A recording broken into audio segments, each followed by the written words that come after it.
Para a gente falar do livro de hoje, eu acho necessário que a gente que eu estimule vocês a pensar um pouco sobre algumas questões que às vezes estão um pouco fora dos nossos pensamentos triviais cotidianos, né? Eu acredito que você não é capaz de querer a morte de alguém, né? Não, né? E se esse alguém for um inimigo, você é capaz de comemorar a morte dessa pessoa? Talvez? Tá em dúvida? Pois bem, eu vou piorar. Lá vai. E você seria capaz de comemorar a morte de um próprio companheiro de batalha, seu companheiro de guerra, sabendo que com mais baixas dentro do seu batalhão, ao final de um longuíssimo dia de batalha, você terá mais comida, porque menos gente sobreviveu nesse dia e seus companheiros de guerra mortos lhe permitem que você tenha uma janta com mais satisfação. É assim que o Paul Baumer, o jovem protagonista desse romance aqui, O Nada de Novo no Front, se sente faminto e feliz porque alguns dos seus companheiros de pelotão morreram, ou seja, comida em dobro. É duro pensar sobre essas circunstâncias, mas antes da gente julgar as ações desse protagonista, a gente pode fazer um exercício simples que nos ajuda a começar a encontrar respostas para essas questões. Se colocar no lugar dele. E se fosse você numa guerra, numa porcaria de uma guerra, que tivesse que pensar em escapar de um tiro, pensar em matar pessoas que você nunca viu na vida, que na realidade você nem sabe por que razões você tem que matar uma pessoa que está no outro lado do front, e ainda assim tem que pensar em comer, tem que pensar em matar a sede, tem que pensar em encontrar um local adequado para dormir. A pergunta é pensar, o que eu faria? E se fosse eu no lugar dele, né? Os meus valores morais, éticos, sentimentais permaneceriam alterados diante de tanta violência, pressão e estresse? Pois bem, é sobre esses e alguns outros questionamentos, por que não dizer provocações, que o escritor alemão Erich Maria Remarque coloca neste romance aqui, um clássico da literatura de guerra, lançado em 1929, quase 100 anos, e que a gente vai falar um pouquinho mais sobre ele logo depois da vinheta. Se liga aí.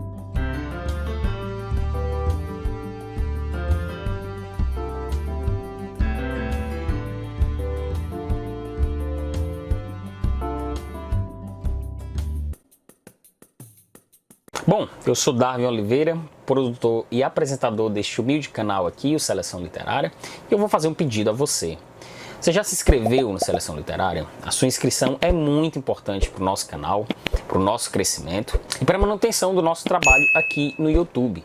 E se você for um entusiasta, empolgado aqui com o nosso conteúdo, você pode fazer uma doação, apertando no botão Valeu, que tem logo aqui abaixo do vídeo, que você pode fazer uma doação pontual para esse vídeo que você está assistindo, de qualquer valor. E também pode fazer uma chave Pix, que está aparecendo aí na tela.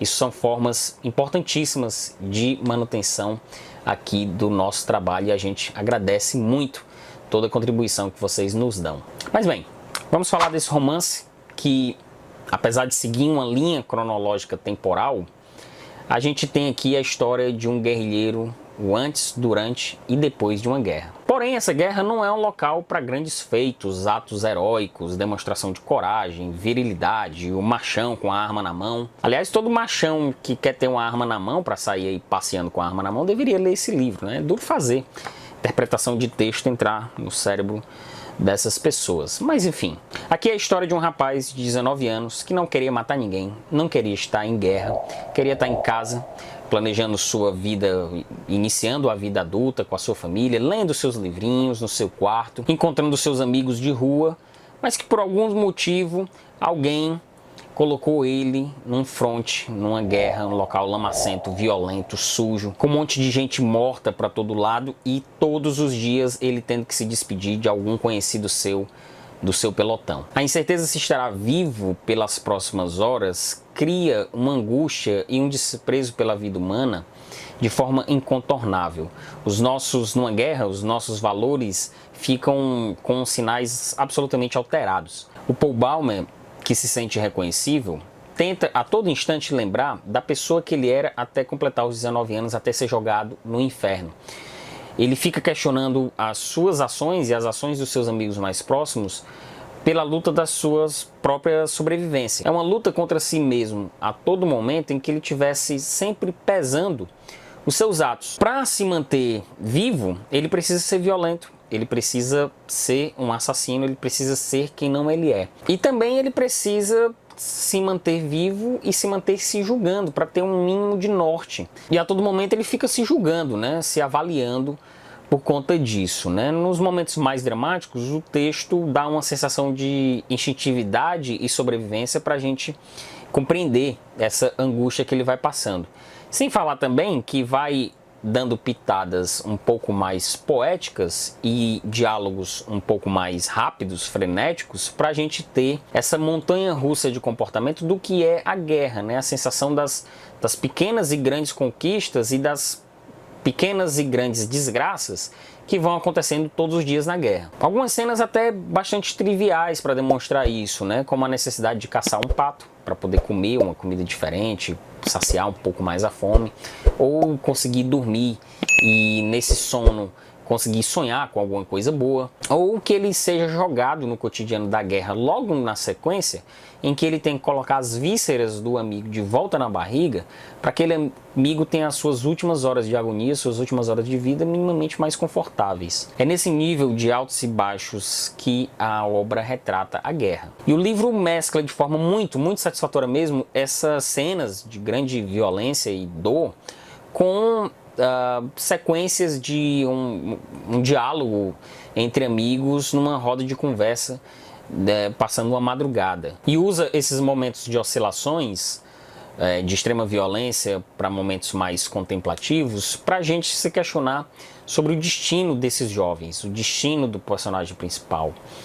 Perguntas são feitas e algumas respostas vão sendo apresentadas ao longo do livro, do futuro, do passado desse garoto que ele começa a remeter e do futuro que ele planejava ter uma vida totalmente padrão, uma vida completamente dentro dos padrões que ele até mesmo ele projetou. Eram jovens de 18 anos, 19 anos que estavam ali no frescor da vida, fazendo planos, no auge da forma física, no auge da sexualidade explodindo, fazendo planos de vida, fazer muitas coisas na vida pela primeira vez, tocar o mundo pela primeira vez. A poesia desse livro é muito disso, né? Desses jovens que foram retirados do mundo para ser jogados no inferno, sem terem passado pelo mundo, sem terem vivido grandes planos na vida. A única coisa que eles tocam pela primeira vez é o primeiro tiro dado, a primeira granada arremessada.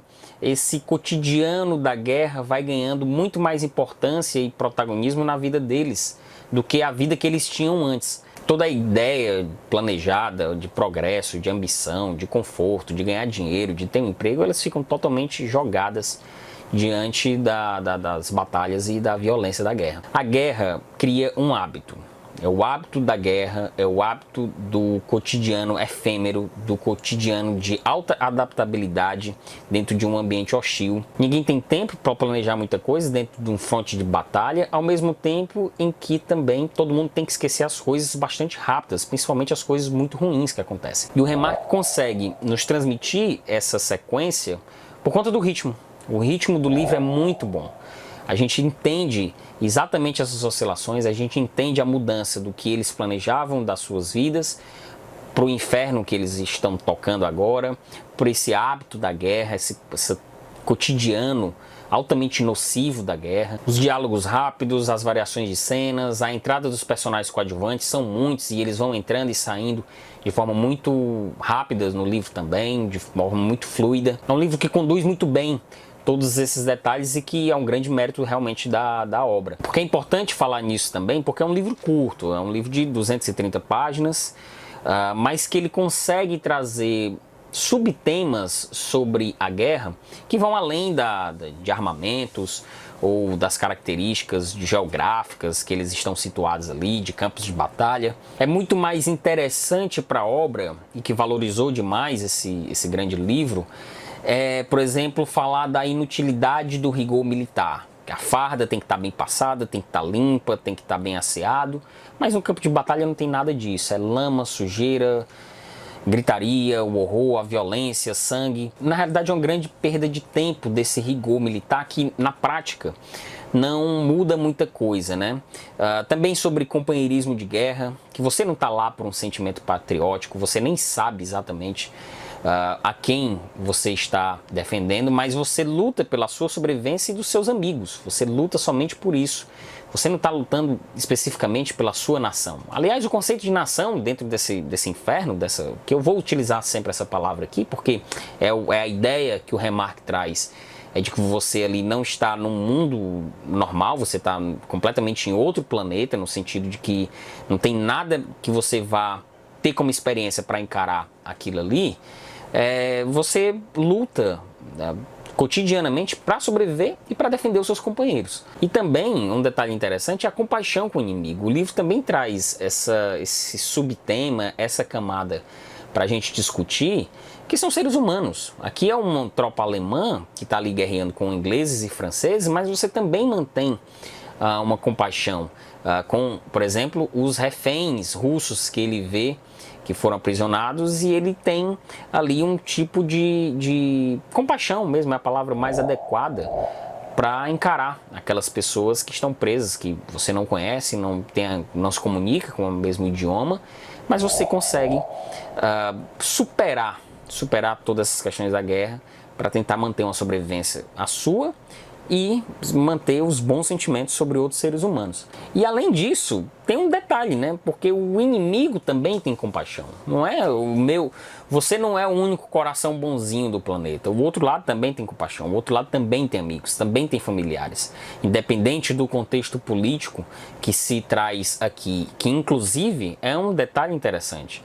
Aqui a gente não tem as razões políticas e históricas que fazem alemães e ingleses guerrearem. Aqui existe a guerra e as pessoas desse campo de batalha aqui, elas não estão nas mesas de negociação decidindo o futuro do seu país, o futuro das suas famílias. Elas foram jogadas, elas foram obrigadas a estarem ali. Inclusive a gente pode pegar essa obra e colocar em qualquer contexto de outra guerra, né?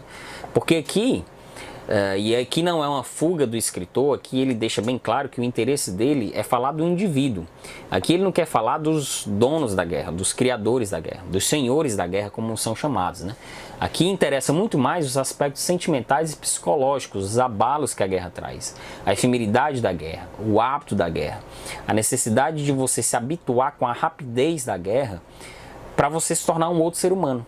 Para entender que ali você, quando entrou naquele treinamento militar de algumas semanas e foi para um campo de batalha, você era um ser humano e você passou a ser outro. É essa diferenciação que é o interesse do escritor aqui nesse livro. Você pode até lembrar de coisas do seu passado. Por exemplo, quando ele lembra, num determinado momento do livro, aqui não, spoiler não vai estragar a sua experiência, que ele vai ao seu quarto e lembra dos seus livros, da sua coleçãozinha de livros que ele lia. É uma passagem, inclusive, muito bonita, em que você tinha ali seus valores, você tinha o seu cotidiano de leitor, de ter os seus livrinhos nas suas estantes lá, que funcionam como um símbolo dos tempos de paz, o tempo de conforto, do seu convívio com a sua família, mas isso não é o suficiente para lhe trazer de volta aquele mundo que um dia você conheceu. É como se você tivesse com seu destino absolutamente selado pela guerra, você tivesse marcado para todo sempre pela violência da guerra. Então aquelas questões que eu levantei no início desse vídeo, que a gente faz uma provocação, é fácil. A gente aqui, rapidamente a gente responde que a gente tem um bom coração, nós somos bons seres humanos, nós temos valores, sentimentos, nós temos ética, e é fácil responder essas questões. Mas quando a gente é colocado numa situação de extrema violência, de extrema pressão, e algo que realmente a gente só consegue imaginar estando lá, a gente consegue ter o real nível desse estresse estando lá no campo de batalha, é que a gente começa a refletir se os nossos valores são nossos mesmos, se não tem ninguém tomando de assalto o que a gente tinha como valor primordial do que era ser uma pessoa não violenta, do que era ser um pacifista. Afinal, o quão pacifistas nós realmente somos, né? Eu acho que essa é a grande questão que a gente tem que analisar e se policiar porque às vezes a violência está muito mais perto do que a gente imagina, né? É um grande livro, fica a minha recomendação. Inclusive vou deixar uma dica que em breve vai sair a adaptação para o cinema, vai sair um filme pela Netflix. Eu não sei quando sair esse vídeo, já vai ter rolado o filme aí. Mas lê o livro, assista o filme, vamos discutir essa grande obra. Foi uma releitura que eu fiz, há muito tempo eu tinha lido esse livro e assim, como todo bom livro, numa releitura, como toda boa obra de arte, quando você faz uma releitura, quando você revê um filme e ele cresce, é porque realmente a obra tem o seu valor e tem o seu valor para sempre, né? Bom, vamos conversar nos comentários agora sobre esse livro, sobre esse grande clássico, Nada de Novo no Front. A gente vai estender esse nosso papo aqui nos comentários. Aproveita para se inscrever no canal, como eu falei, isso é muito importante para o nosso trabalho, reforça demais aqui para o algoritmo do YouTube que você gostou desse vídeo, que você gostou do nosso conteúdo. Além disso, se você for um entusiasta do nosso canal, você pode fazer uma doação no botãozinho aqui embaixo, o valeu, você pode doar um valor para esse vídeo específico, se você gostou, ou pode fazer também uma doação direto na chave Pix, que está aparecendo aí para você. É isso aí, pessoal, valeu!